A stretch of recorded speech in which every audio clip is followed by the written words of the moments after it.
saha para rawuh sing tiyang awam yang memang kedapuk mboten dadi kiai, kedapuk dadi tiyang awam, tukang jojolan teng pasar, dadi tentara, dadi polisi, senajan mboten iso nyanep kados sing diceritakne Gus Baha, ampun khawatir nemen-nemen.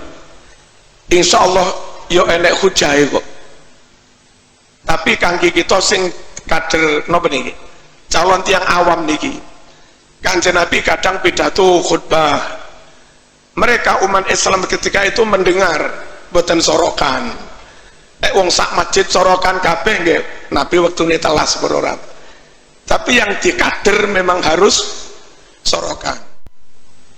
Wonten ayat teng Quran niku nyifati Nabi Ibrahim namun kalian dawuh maka na Ibrahimu Yahudiyya wala Nasrani.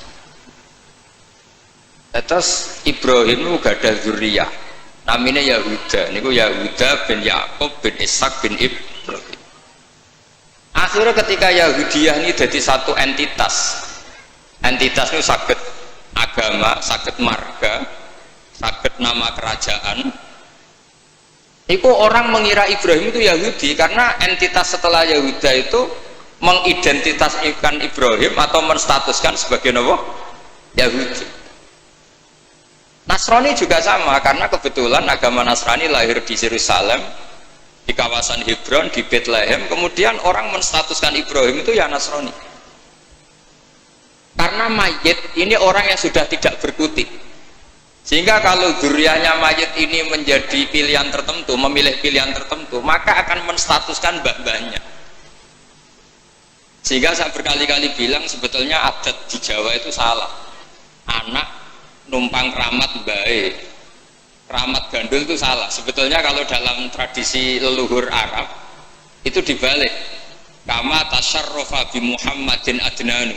Jadi status mbah-mbah kamu itu ikut status kamu. Jadi orang nggak peduli dengan kilap Abdul Samsin Manaf, andai kan tidak ada orang bernama Muhammad Shallallahu Alaihi Wasallam.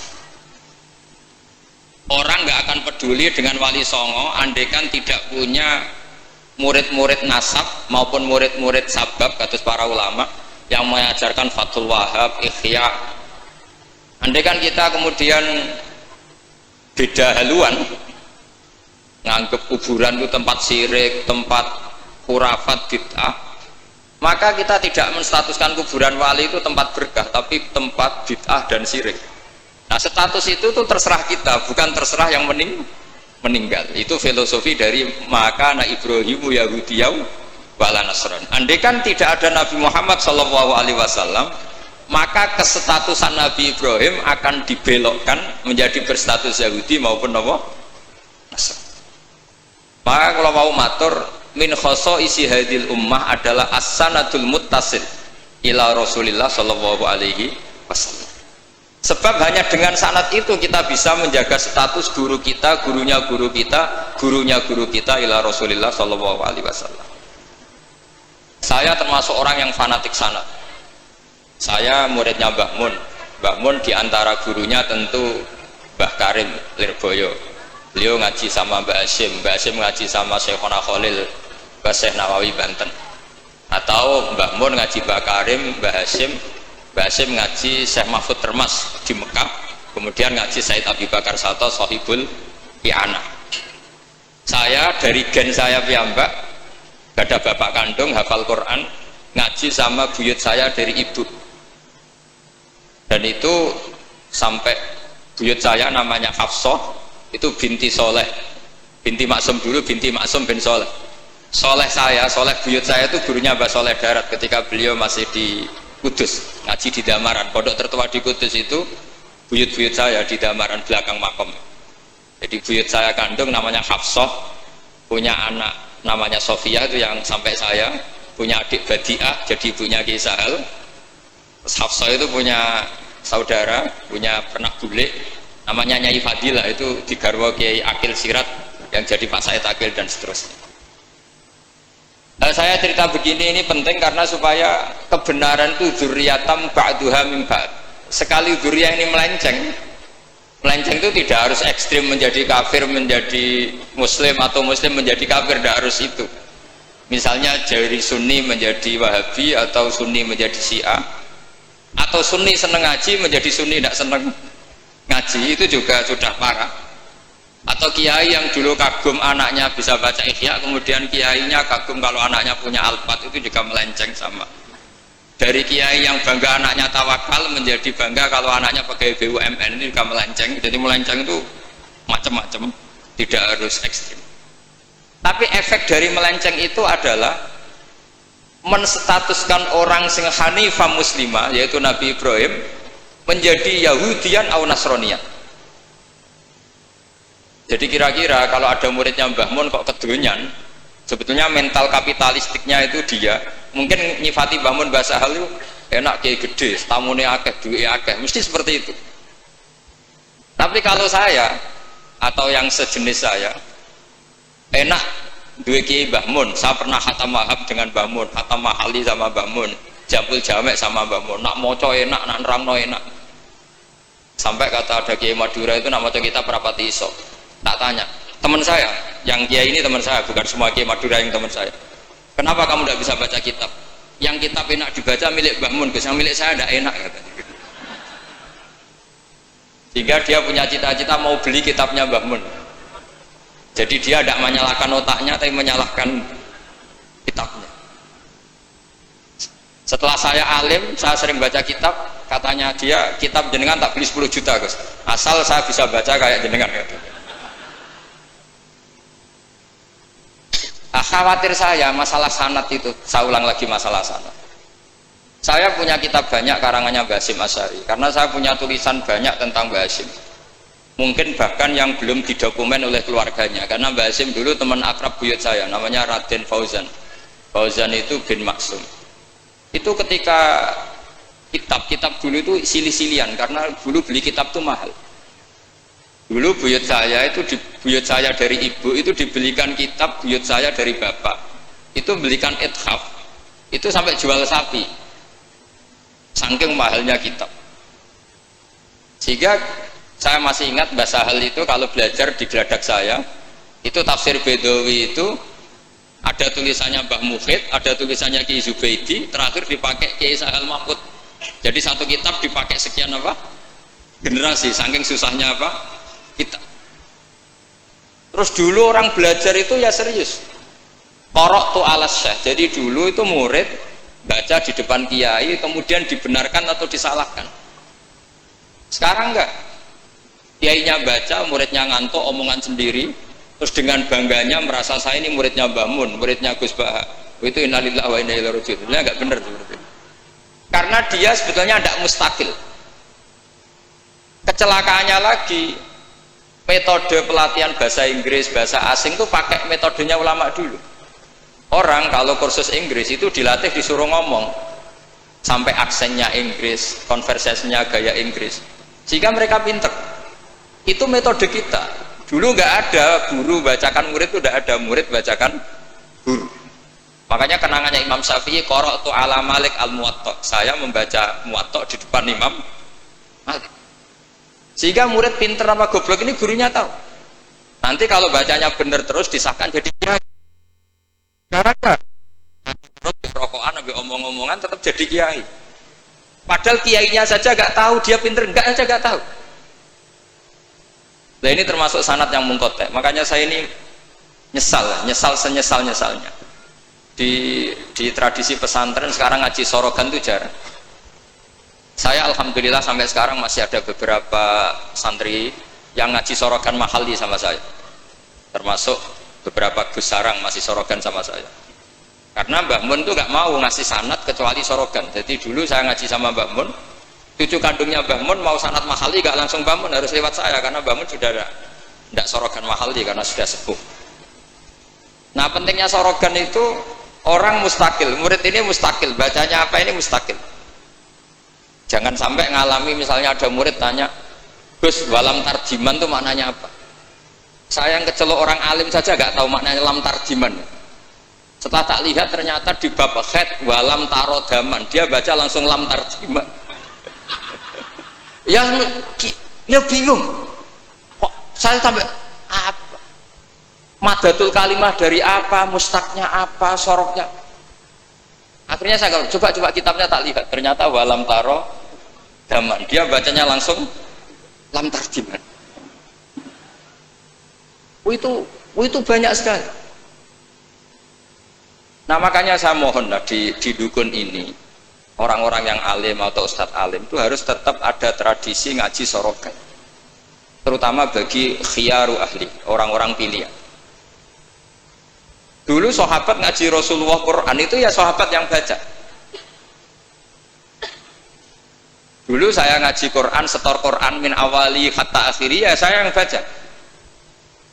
Beberapa kali saya baca kitab di depan Mbah Mun, di depan Gus-Gus, di depan kiai-kiai saya. Jika kiai dulu itu tahu ini sudah alim, ini belum, ini setengah alim, ini setengah waras, ini tidak waras, itu tahu. Karena kelihatan sekali, tingkat naifnya itu kelihatan sekali. Misalnya ada anak baca misalnya begini, An Abdillahi bin Amrin. Itu gurunya pasti tahu. Locong kok Amrin ada wawunya, berarti bener. Misalnya An Abdillahi bin Umaro, itu gurunya langsung tahu. Nah sekarang itu enggak, murid itu hanya mendengarkan, sehingga kadang-kadang ada orang itu baca Ibnu Ubay bin Ka'ab, itu dibaca Ibnu Abi, anaknya bapak ini senrak kuwe cung. Jadi ini kecelakaan seperti ini nggak boleh terjadi. Ada lagi murid yang tanya gini, ini setengah pinter tapi ya setengah goblok. Saya pernah sorogan fikih ditanya, tidak boleh nikahi zaujatul ab. Saya ulang lagi ya, wala tangkihu manakaha abaukum minan nisa illa matat salaf. Tidak boleh menikahi istrinya bapak. Itu orang Jawa langsung protes, Gus, bojone bapak rak ibuku. Itu setengah pinter setengah goblok. Setengah pinter karena di Jawa rata-rata orang itu istrinya satu, artinya kalau bojone bapak ya mesti ibunya dia. Tapi kalau dibaca di Arab, wong Arab itu kan bojone papat sing telu gonta ganti, sehingga bapaknya ini kadang pernah nikah sampai 10 orang. Paham ya? Orang Arab, mungkin orang Jawa Timur ya rada Arab, banyak kiai yang istrinya ada satu kan. Nah sebetulnya orang Jawa Timur yang paling tidak eskal, karena saya ulang lagi, sehingga dia tanya, Gus, bojone bapak ora ibu, mosok wong kok dilarang kawin bojone bapak? Ya mesti wae ra bakal, wong bojone bapak iku ibu. Dia protes, kenapa harus dilarang, wong karuan nggak mungkin terjadi. Saat terang no. Kalau orang Arab kan mungkin, yaitu bojone bapak satu ibu kamu, dua Sri, terus Wahyuni atau siapa. Ini orang yang pernah dinikahi bapak kamu itu haram kamu nikah. Nah berhubung dia orang Jawa, bojone bapak itu mesti ibu, karena ibu istrinya satu. Nah itu setengah pinter setengah goblok. Setengah pinternya bisa bantah, agak cerdas lah, bisa usul gitu. Setengah gobloknya itu sebetulnya ketika dengan ibunya itu bahasa Arabnya bukan zaujatul ab tapi ummuka, kamu tidak boleh menikahi umum. Jadi bukan dimasukkan zaujatu abik. Jadi kalau dalam bahasa fikih itu status yang dipakai status terdekat. Jadi misalnya saya menghukumi ibu saya ya ummi, itu ibu saya. Tapi ketika istrinya bapak yang lain harus distatuskan zaujatu abik. Itu tidak bisa, kalau orang nggak sorogan itu tidak bisa. Ya kalau orang-orang NU, orang-orang pesantren saja sudah ada alim, apalagi yang di luar kita. Karena tadi sanad ini sudah mulai mengkotak, ini sudah agak kecelakaan betul. Dulu Imam Malik tuh ngaji di depan Imam Malik ngaji di depan Imam Zuhri, ya sorogan. Imam Syafi'i ngaji di depan Imam Malik, baca muwatta khatam benar semua. Terus qad ana laka antuftiya, ana itu sudah saatnya kamu iftah, karena baca min awali hatta akhiri benar semua. Masih ngaji sama Sufyan bin Uyainah, masih ngaji sama Sufyan As-Sawri, terakhir beliau ngaji sama Muhammad bin Hasan As-Syaibani di Irak. Itu semuanya yang baca Imam Syafi'i, sak logikanya. Terakhir dites begini Imam Syafi'i, sama sih, saya termasuk sering baca kitab Risalatus Syafi'i. Saya sering baca kitab sering baca kitab Risalatus Sadr. Itu dites begini. Kata Sufyan As-Tsauri, ya Aba Abdillah, kalau manggil Syafi'i itu Aba Abdillah, ma makna hadisi la tuharrikut tayra min makinnatiha. Gurunya yang satu tidak baca makinnatiha tapi min wakanatiha. Jangan gerakkan burung dari sangkarnya. Kalau sampai yang dibedai mesti jawab ini, kurang penggawean apa ngobrak-ngobrak makhluk kan gitu. Tapi Imam Syafi'i dengan fasihnya menerangkan orang Arab itu kalau mau pergi itu tatoyur itu pakai ukuran terbangnya burung.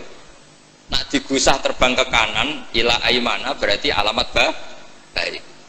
Kalau berterbang as'ama atau kaisaro berarti buruk. Itu kalau ada burung di hutan terus digusah. Kalau nggak ada burung di hutan, dia memang nyimpan burung diletakkan di kurungan, tapi kurungannya dibuka terus diubrak.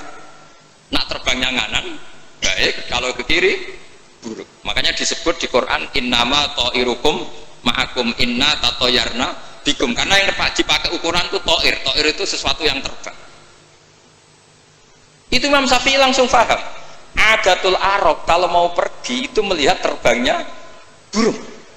Sehingga makna hadis la tuharrikut tayra min makinnatiha, jangan mentaklekkan barokah tidaknya pergi berdasar terbangnya burung, tapi berdasar pergi kamu itu fito atillah atau fima siat. Nangis gurunya, padahal masih Imam Syafi'i umur 15 tahun. Wong kok pinter ngono. Makanya terus sampai dipuji-puji. Saya punya keyakinan kalau nanti fata min Quraisyin yamla'u tibaqal ardi ilman tuh kamu. Padahal teksnya hadis hanya gitu, jangan gerakkan burung dari sang. Itu dulu mungkin orang alim sampai seperti itu mungkin karena ngajinya sorokan mustaqil. Saya beberapa kali dites Mbah Mun, cara kowe naib Indonesia itu fasik ta ora?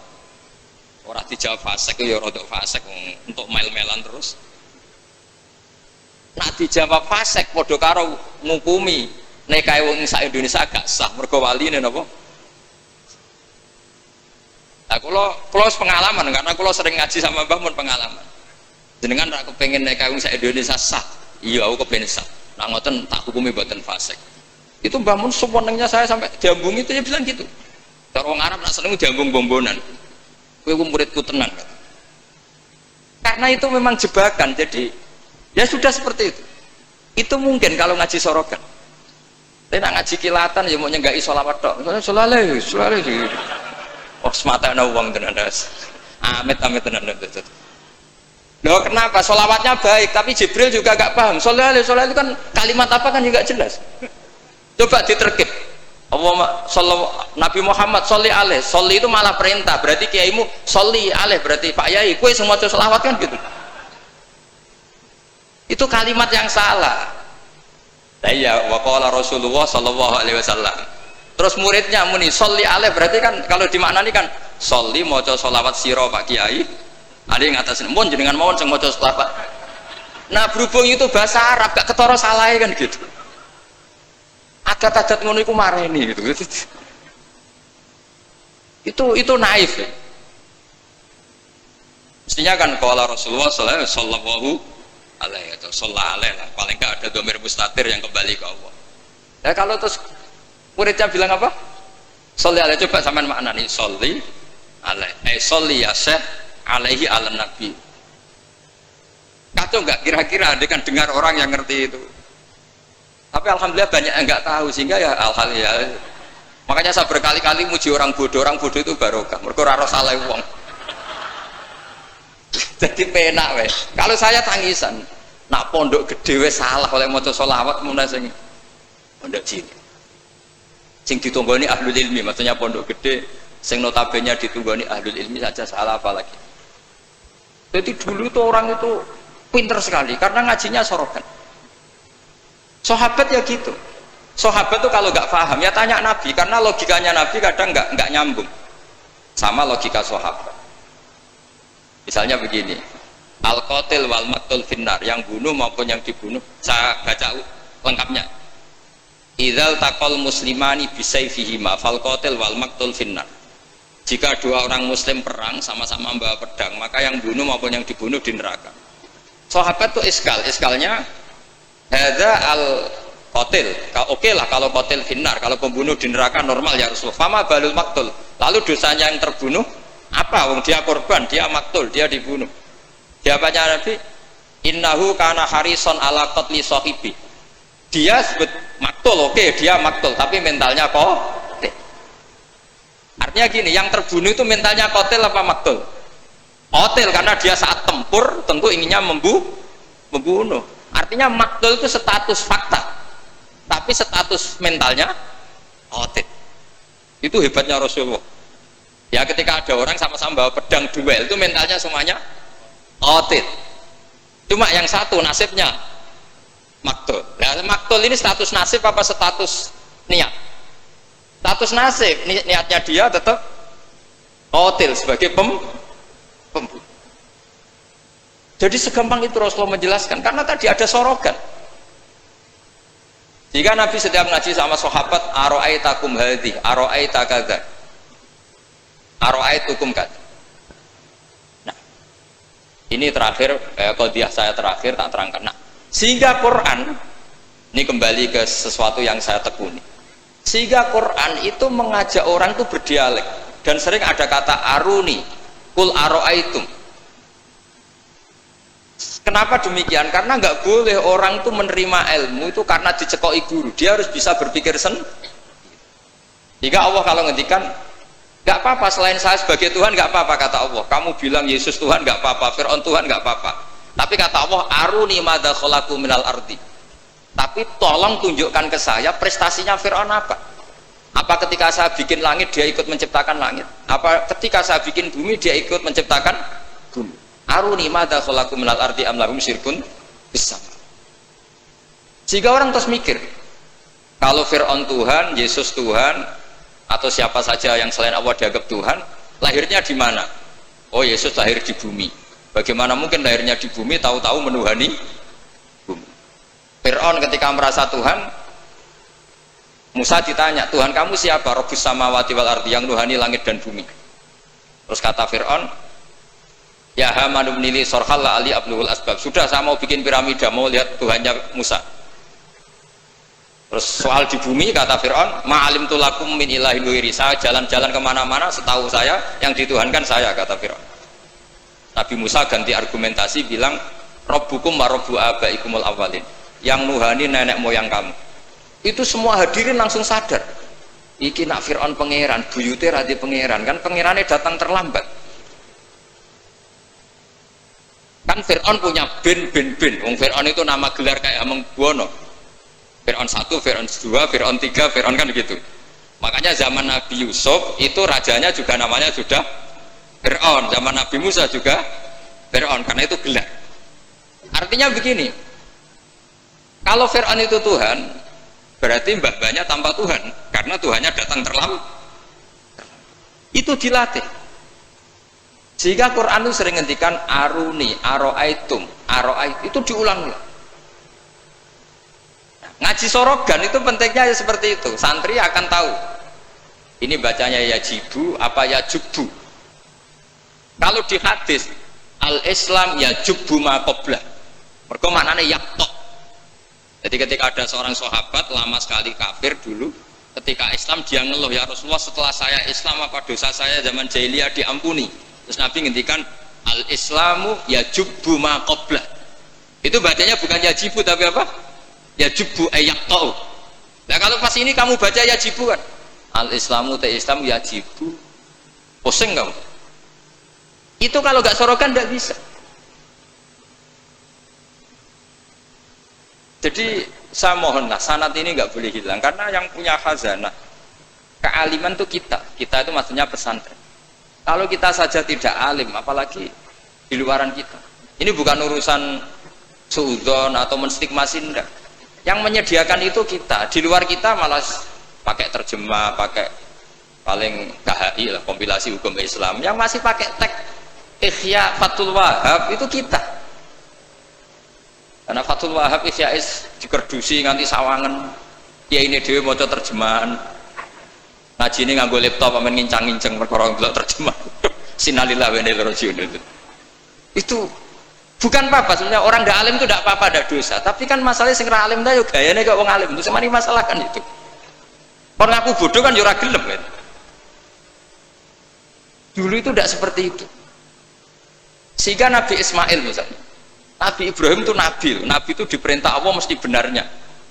Inni arafil manami anni atbahuka. Saya bermimpi, mimpi anbiya adalah wahyu, bahwa saya disuruh nyembelih kamu. Apa kata Nabi Ibrahim? Fangdur madza tara. Lalu menurut pendapat kamu gimana?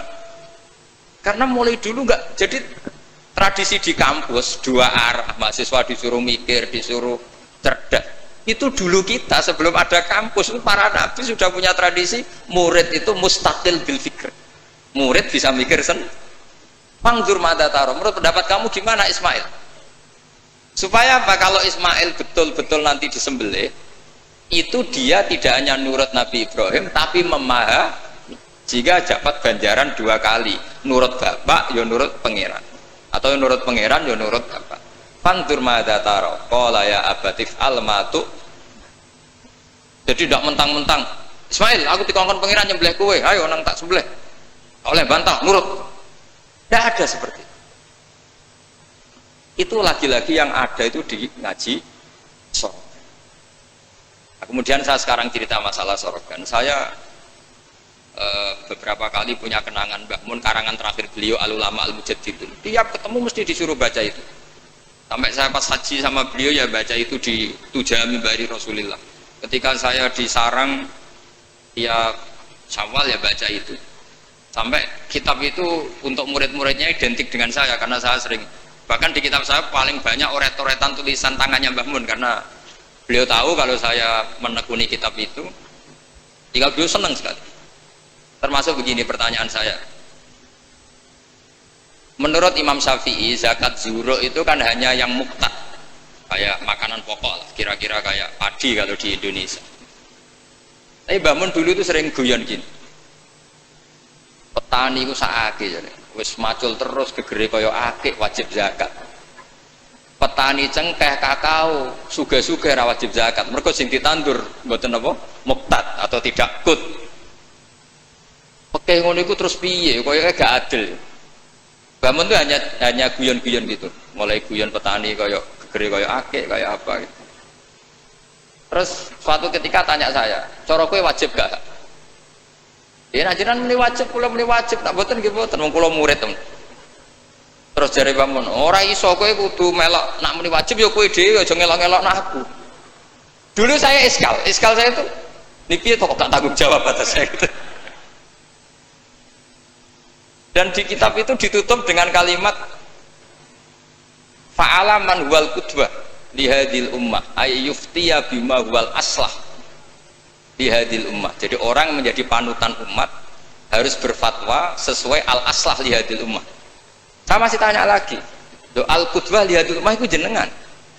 Iya ya aku, tapi kayak kudu mikir dhewe. Terus tak tanya lagi, mahwal aslah li hadil ummah itu wajib napa boten? Kakao cengkeh ini sido wajib zakat napa boten? Yo karek kue. Nah dulu saya iskal sampai malam mau haji itu saya masih ditimbalin, masih diskusi kitab itu. Ini kitab ini tak bawa, kitab Al-Ulama Al-Mujaddidun. Ternyata kesimpulannya apa?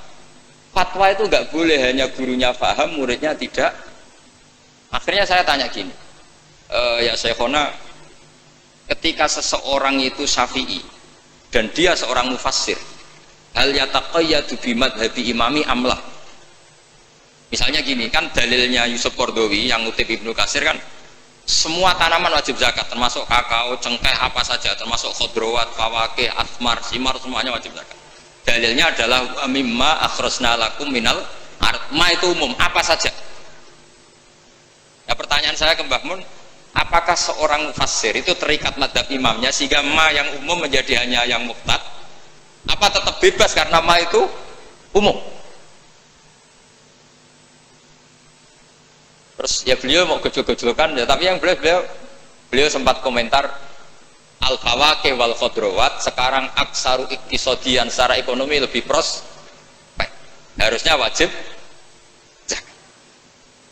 Nah saya kenapa cerita panjang lebar ini supaya jangan sampai pondok-pondok yang belajar Fathul Wahab, belajar Ihya, belajar Fathul Mu'in, kemudian kita dianggap orang yang antisosial. Petani melon kaya, petani tebu kaya, sudah kaya tidak wajib zakat karena yang ditanam tidak kut. Petani pari wis melarat, utangan hanya karena yang ditanam apa? Kut atau muktad wajib zakat. Lalu kata dunia kan terus piye toh kiai. Nah ini saya mohon sekali itu murid-murid bisa memahami kalau kita itu mendiktekan pikiran kita. Nah dulu Imam Syafi'i cara belajar seperti itu. Imam Syafi'i itu dulu senengnya sama orang miskin tak ngamek karena sifatnya Nabi wa yuhibbul fuqara wal masakin terus ya. Wa yajlisu ma'ahum wa yaruddu marduhum. Wa yuhibbul fuqara wa yajlisu ma'ahum wa yaruddu marduhum terus. Dia ketika di Mekah miskin, di Madinah mulai gundah. Imam Malik itu gaya orangnya. Jadi kalau duduk di kursi tinggi, babutnya itu empuk. Beliau mulai eskal, ini kiai kok kaya raya. Tapi itu dipendam sama Imam Malik. Terus ketika Imam Malik mengesahkan Imam Syafi'i jadi mufti, Imam Syafi'i tanyanya begini, setelah jenengan orang yang alimnya kayak jenengan itu siapa aja? Dari Imam Malik, sajane Abu Hanifah, tapi orangnya mati, orangnya sudah meninggal. Mungkin beliau juga bilang mati karena selevel. Mungkin kalau kita harus bilang kapundut. Bahasanya memang mata, bukan tufiya. Lalu siapa yang alimnya kayak Abu Hanifah? Muridnya masih hidup, namanya Muhammad bin Hasan. Nah, bisa ke sana boleh dari Imam Malik. Imam Malik itu kaya, uangnya banyak, tapi beliau rumahnya ngontrak. Jadi kiai mulai dulu lebih seneng uang cash daripada apa? Sawah Tegal karena nggak bisa sodakon. Akhirnya Imam Malik gandeng Imam Syafi'i dijak ke Baki. Dulu Baki itu pasar kafilah, rental lonta itu. Mana kafilah yang mau ke Irak? Oh saya ya Imam Malik, dibayari sama Imam Malik ini antar sampai ke Baghdad, sampai ke Kufah, sampai ke Baghdad. Dulu namanya Baghdad itu ya Baghdad, Kufah, Basrah, belum ada nama Irak. Terus Imam Syafi'i disangoni uang tuh banyak. Pernah saya hitung tuh sekitar hampir 40 juta. Karena satu dinar kan sama dengan 4,25 gram. Ada yang mengatakan 4,20 gram. Nah, tak hitung itu sekitar 40 juta. Imam Syafi'i mulai iskal. Kiai Ki melarat sing tak belor atau nyangoni, Kiai Sugih nyangoni terus. Mulai rubah pikirannya. Ternyata Kiai Sugih itu ya manfaat itu loh. Dulu dia pengagum Kiai melarat karena zuhud, bebas hisab, jadi hisab apa nih orang dipopokan itu terus. Bareng ngaji di Irak, di Baghdad itu, di Kufah. Karena dulu itu satu kawasan. Ini perlu saya sampaikan, jadi dulu Kufah itu bukan nama kayak sekarang, Baghdad, Irak. Jadi saya beri contoh sedikit ya, perubahan bahasa. Dulu yang namanya Israel itu kalimatu madkhin. Karena Israel maknanya hamba Allah. Sehingga ada ayat wa anni faddaltukum alal alamin, Bani Israel. Sekarang enggak, Israel sekarang itu nama nation, sebuah negara. Di situ ada Zionis, ada turunan Eropa, turunan Amerika yang jahatnya minta ampun sama Palestina. Sehingga Israel yang ini bukan wa anni faddaltukum alal alamin. Jadi itu perubahan bahasa. Dulu yang namanya makruh itu faqal haram. Itu yang disebut Allah walakinna wa habbaba ilaikumul iman wa zayyanahu fi qulubikum wa karraha ilaikumul kufra wal fusuqa wal isyan. Jadi kalau dulu Imam Syafi'i ngendikan akrahu kadza, maknanya uharrimu kadza asyaddat tahrim. Karena akrahu maknanya itu faqal haram. Tapi sekarang di definisi fikih makruh itu dunal haram, kayak rokok itu namanya makruh. Jadi kalau bahasa dulu kamu maknani sekarang, kafir itu makruh. Kalau bahasa dulu, piye hukumnya kafir? Makruh. Hukumnya syirik? Makruh. Karena maknanya makruh itu dibenci. Tapi tahu-tahu ada istilah modern, makruh itu dunal haram, sesuatu di bawah haram namanya apa? Itu kamu nggak boleh terjebak bahasa itu. Dulu namanya Kufah itu satu entitas. Jika Ibnu Abbas pernah nasihati Said Husain, Al-Kufah la tafi, wong Kufah itu ora tau jujur. Karbala juga gitu, dulu satu entitas. Makanya Said Husain ngintikan ini daerah mana? Karbala, ini Karobun Babalaun. Nah sekarang terus jadi satu nama. Dulu Mesir itu gubernuran dipimpin Sayyidina Umar dari Medina. Mesir itu provinsi, Syria juga apa? provinsi, semuanya provinsi. Sekarang jadi negara. Saya teruskan. Ketika ngaji di Muhammad bin Hasan Asy'ibani itu pas beliau di ruang tamu itu ngitung lantaan emas. Jadi emas itu lantaan banyak.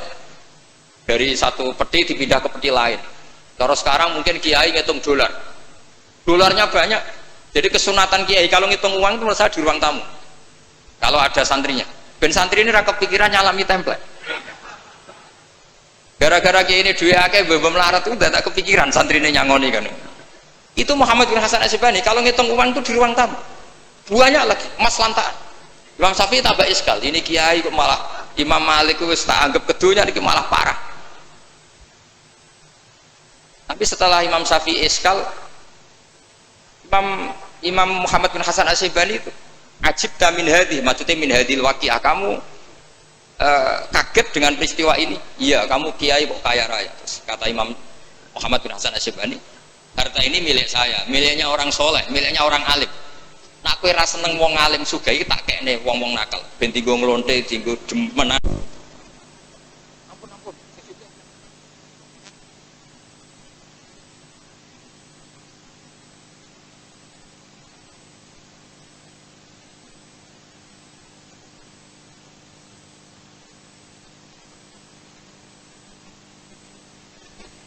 Islam kuat beli kuda, kok beli khimar haram. Mergo al-Islam ya'lu wala ya'la. Jadi kira-kira kalau sekarang orang Islam kuat beli Innova, kok numpak beli carry butut itu haram karena dillah. Itu kehinaan. Semenjak itu Imam Syafi'i itu pinter. Pinter dia. Iya. Pak kiai tak haramno sugih. Terus sing sugih wong fasik, yo repot dunya. Kiai tak haramno jabat, sing jabat wong fasik, amen perda nglindungi tempat-tempat mak. Iku ya terus repot. Nah sanad itu sampai Imam Ghazali, termasuk yang tak baca kak saya ketika bela Ba'mun al-Intisar lima dzaifi sayhina itu saya bela diantara adalah ulama harus punya pangkat supaya otoritas itu dimiliki orang soleh. Terus wa amal izu wal jafa bihi ma yadfaul insan anafsi adil fatrusnya. Ada yang baca fabihi, kalau fabihi domirnya mufrad.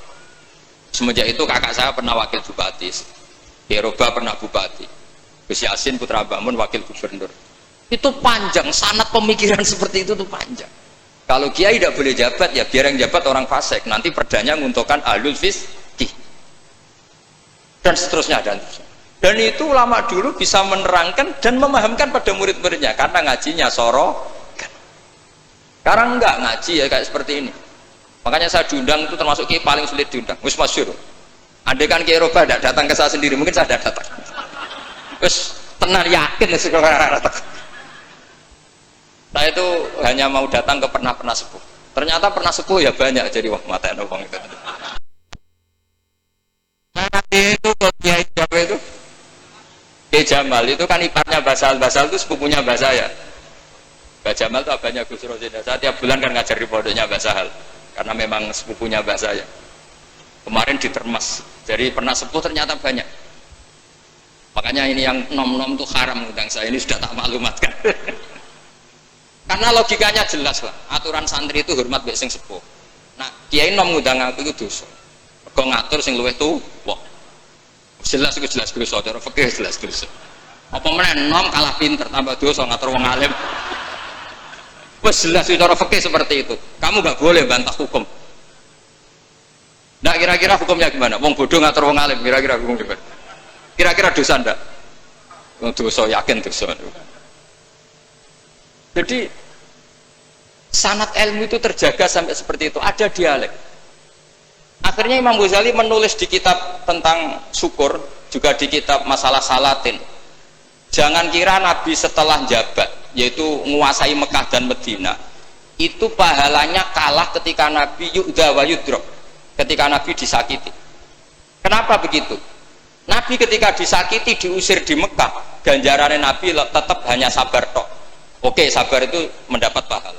Tapi ketika Nabi kuasa, maka ganjarannya Nabi bukan lagi sabar, tapi mengatur Mekah supaya layatufu bil bait uryanun wala kadza wa kadza. Ka'bah harus steril dari berhala. Ka'bah nggak boleh ada orang telanjang tua. Artinya apa? Dengan Nabi berkuasa bisa menertibkan aturan yang menguntungkan syariat. Artinya apa? Ya sudah seperti itu. Semenjak itu terus Imam Syafi'i, wah nak ngono wong Islam ora oleh kalah. Ya terus keterusan tadi di fatwa-fatwa pakai apa? Syafi'i. Nah, semenjak itu terus mungkin Kiai Jabar dulu Mbah Hasyim punya putra Gus Wakid di menteri apa? Agama. Karena menjaga madzhab ahli sunnah apa? Jamaah. Kalau menterinya tidak ahli sunnah kita juga repot. Coba misalnya ada pelaturan menteri, ziarah kubur itu bid'ah, dalilnya ini. Terus disosialisasikan ke semua khotib. Pusing zaman kan? Tapi kalau yang jadi menteri kelompok kita sendiri kan ya sudah dianjurkan biar ingat mati. Tapi kalau yang maklar ziarah ya dianjurkan supaya dapat selisih ya macam-macam lah niatnya. Kalau niatnya orang semacam-macam lah. Tapi yang jelas itu efek dari kebijakan ini luar biasa. Sehingga semenjak itu Imam Syafi'i ngarang bolehnya orang soleh kaya, bolehnya orang soleh ya. Jadi itu panjang dialek itu. Dan dialek yang panjang ini muridnya tetap paham karena lewat tadi pemahaman yang benar, sorogan tadi. Itu istilahnya Nabi Ibrahim, fangdur madza. Nah, ini mulai hilang, makanya saya mengutarakan sesuatu yang mulai hilang. Cobalah dihidup-hidupkan lagi. Untuk anak-anak kiai cobalah tetap sorogan. Saya alhamdulillah dulu menangi sorogan. Sekarang beberapa gus ya masih ada yang sorogan sama saya, sama guru-guru yang lain di beberapa pondok ya masih. Itu harus diteruskan. Karena itu sanad muttasil ila Rasulillah sallallahu alaihi wasallam. Masyhur itu. Ketika Abdullah bin Mas'ud mau ngaji sama Nabi, "Iqra alayyal Qur'an," kata Rasulullah. "Aqra'u wa alaika unzil." Mosok kula sing maos Nabi kan Quran diturunke ning jenengan. "Inni uhibbu an asma'ahu min ghairi." Aku seneng nek sing maca wong liya. So, Abdullah bin Mas'ud mulai baca surat Nisa. Baca sampai ayat fa kaifa idza ji'na min kulli ummatin bisyahidi wa ji'na bika ala haula'i syahida fa idzan ainahu tadrifan. Terus Nabi nangis. Tapi intinya itu ada sanad bahwa murid yang baca. Nggih ngoten mawon. Assalamualaikum warahmatullahi wabarakatuh. Assalamualaikum warahmatullahi wabarakatuh. Bismillahirrahmanirrahim. Alhamdulillahi wahdah. Wassalatu wassalamu ala sayyidina Muhammad la nabiyya wa la rasula ba'dah. Amma ba'd. Ikhwati wa akhwati fil Islam, ittaqullah haqqa tuqatih wa la tamutunna illa wa antum muslimun. Gus Ahmad Baha atallahu baqa'ak, mugi-mugi panjang umur Gus. Kita semua kepingin sekali suatu saat kita punya Rois Am bin Kiai Nur Salim, namanya Gus Baha. Amin Allahumma amin. Mbah Mahfud mugi-mugi sehat, Mbah Afif, Mbah Yai Robah, seluruh zuriyah dari Mbah Maksum, mata'ana Allah bituli hayatihim wa nafa'ana bi'ulumihim wa afadu alaina min barakatihim. Hadratil afadil, para masyayikh hadirin hadirat, yang Malang niku menawi Gus Baha ugi kepingin selamat kados tiang Sarang, kados tiang Rembang, syaratnya selamat kedah wonten sanad Gus. Nah, milo menawi tanggal 13 Juni jenengan boten rawuh, berarti tega mentolo wong Malang gak selamat. Niki boten wong isor ngatur wong dhuwur, boten santri ngatur kiai, boten. Santri pengen tabarukan kalih kiai. Mugi-mugi tanggal 13 Juni saged rawuh dateng Malang dalam sampun matur Kang Mas panjenengan. Mugi-mugi panjenengan manut kalih Kang Mas. Hadirin rahimakumullah, ingkang dipun dawuhaken Gus Baha kala leres, calon kiai yang memang dikader untuk melanjutkan ulama harus sorokan dalam hal apapun, mulai Quran sedoyo kedah sorokan. Model nganjuk Mbah Zainuddin menika sekedar tashih Fatihah mawon niku sekitar setunggal wulan, pokok sak wulan masih bener lek durung genep sak wulan ya mboten oleh pindah.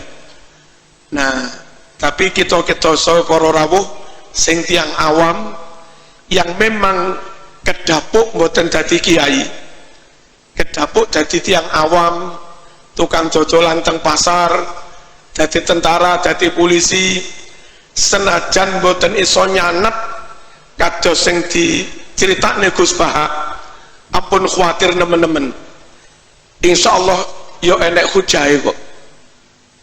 Tapi kangge kita sing kader napa niki, calon tiang awam niki, Kanjeng Nabi kadang pidato khutbah, mereka umat Islam ketika itu mendengar boten sorokan. Wong sak masjid sorokan kabeh nggih, Nabi wektune telas berorang. Tapi yang dikader memang harus sorokan. Santri mriki didhawuhi Kyai Maksum, nggih niku kabeh nrimo ilmu. Tapi satu dua kedah sorokan yang memang dikader niku.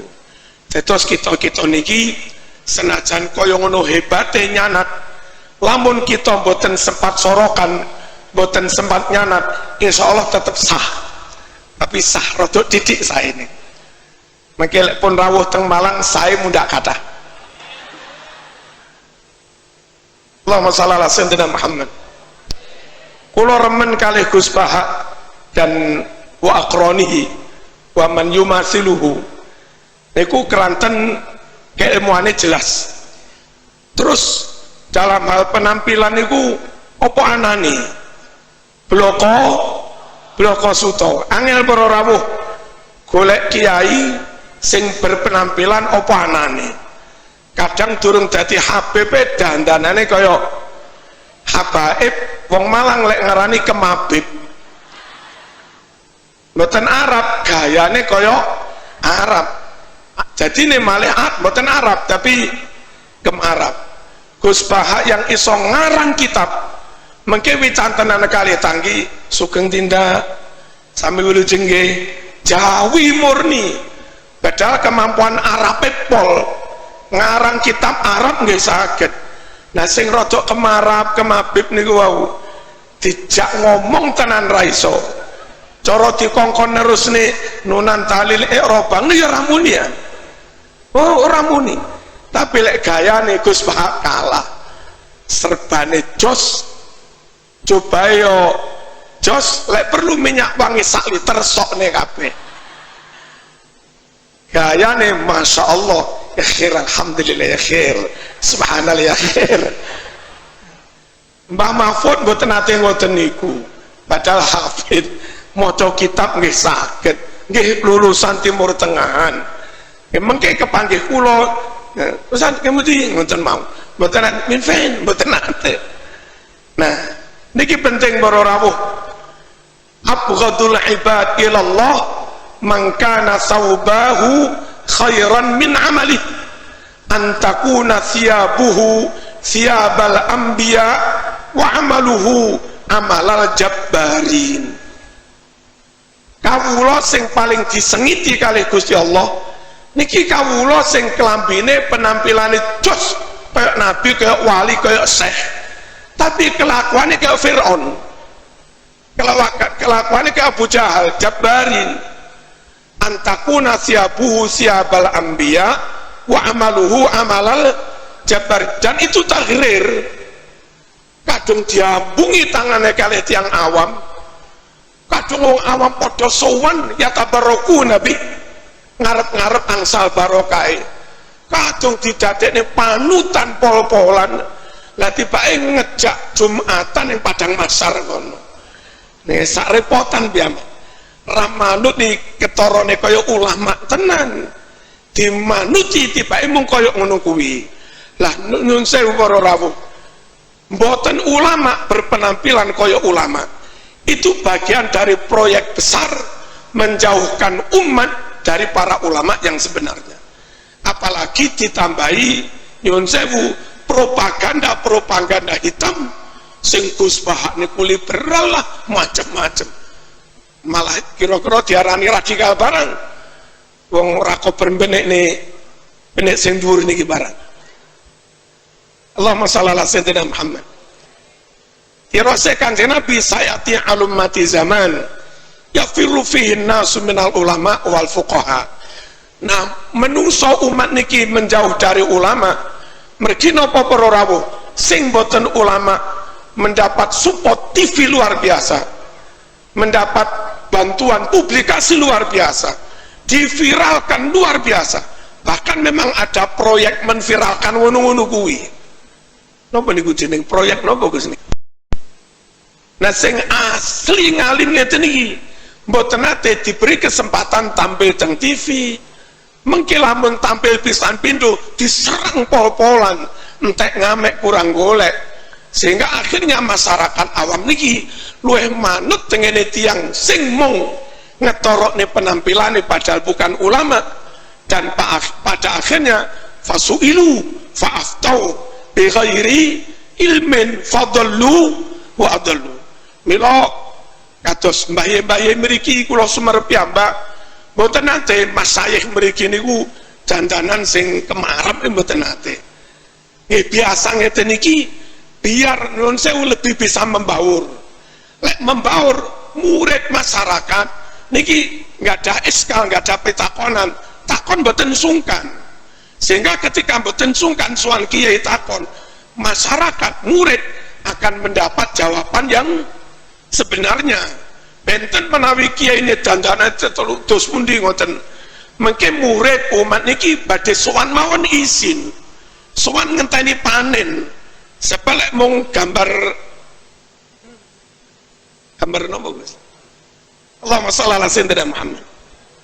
Nah, ketika ada jarak, ada fajwah ba'idah antara ulama kali murid, keranten dandanane dan yang lain-lain, masyarakat ini bisa jadi cari guru yang lain, takon kepada yang lain, yang akhirnya adallu, atau masyarakat menerawani takon, dan kedua-duanya bagian dari yafiru fihin nas minal ulama wal fuqaha. Allahumma shalli ala sayyidina Muhammad. Kula terusaken sekedhik para rawuh, untuk lancarnya guru mewariskan ilmu ke murid, mewariskan karakter ke murid, mewariskan barokah ke murid, boten namung sorokan, nyanat dan seterusnya. Bahkan yang dilakukan Nabi itu seakan-akan bisa disebut tutor sebaya. Nabi niku tiyang top, inggil top, mulya top, luhur top. Nah, sahabat ini sak ngisore adoh para rawuh. Cuma senajan sahabat sak ngisore adoh, pola Nabi mengatur hubungan antara Nabi kali murid niki mboten ustad wal murid, mboten as-syaikh wasalik, mboten, tapi Nabi menyebut murid ini ku sahabat. Cara mriki kanca, cara Malang sam, cara Blitar kang. Betapa akrabnya sahabat kali Kanjeng Nabi, seakan gak ada jarak para rawuh. Sehingga enten nopo mawon namanya murid sahabat niki takon boten izin teng Nabi.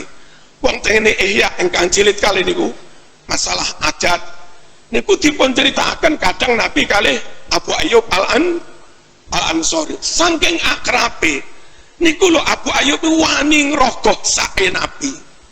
Lah santrine Gus Pak apa wani ngrogoh sae Gus Pak? Saking seakan gak ada jarak antara Nabi kali para sahabat.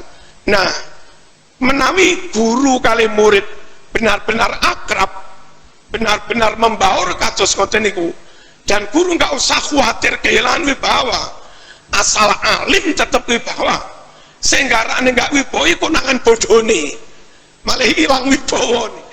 Masih akrab kaya apapun, ngopi bareng galak murid, pokok alim ora lek kehilangan wibawa. Dan nyun sewu istiqomah, konsisten. Lek iya lek ora ya ora, aja mencela-menceli. Sehingga rak nilang wibawane ini bukan karena ada jarak atau tidak, krana kirang istiqomah, kirang konsisten. Lalu moralitas para rawuh, guru yang senantiasa moralnya top, pisan mawon boten purun goroh, pisan mawon boten purun khianat, kenceng sangat piyambake, joko sangat. Lha niku masih kaosan tok tetep wibawa. Mbah Yai Wahab niku kadang kira Gus Dur tadi. Dalu niku sok medal keng dalem meriksa santri-santri. Nah, lampune mati. Mbak Wahab kali rokokan. Krono Mbak Wahab ratin dek. Santri sing teng pojokane, Kang sak sedotan Kang. Ini Mbak Wahab ya kober lho, ngelung ning. Bareng disedot teng ngarep Mbak Wahab, murup biar ketara wajahe mlayu. Iku sarwe jere sak sedotan. Lha koyo ngoten iki para ora. Koyo ngono akrabe. Rokokan karo santri ini enggak kehilangan wibawa. Karena memang moralitasnya luar biasa, konsistensinya luar biasa, dan kealimannya juga luar biasa. Allahumma shalli ala sayyidina Muhammad. Syukur para rawuh itu enggak ada Gus Paha niku. Alim tenanan, ora jaim tenanan, nemeni balik. Membaure yo tenanan. Muga-muga umure dawa lah. Wassalamualaikum warahmatullahi wabarakatuh.